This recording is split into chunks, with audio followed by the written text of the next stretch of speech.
శివరాత్రి రోజున వనదుర్గ అమ్మవారి దగ్గరకు వేలాది మంది భక్తులు ఎందుకు వెళ్తారో తెలుసా? శివయ్యకు ఈ గుడికి ఉన్న సంబంధం ఏంటి? ఈ క్షేత్రానికి మహాభారతంతో సంబంధం ఉంది.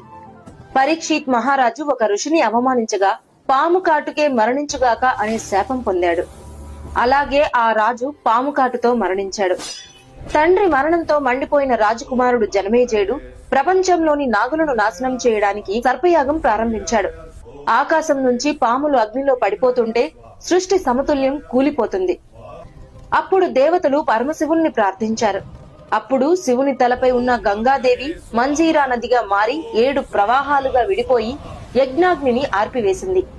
అందుకే ఈ ప్రదేశం పేరు ఏడుపాయలుగా ప్రసిద్ధి చెందింది. అందుకే ఇక్కడ శివుడు మరియు ఆదిశక్తులు వేరుకావని భక్తుల విశ్వాసం. ఆ పవిత్ర ప్రకృతి మధ్య వెలసింది వనదుర్గా భవానీ అమ్మవారు.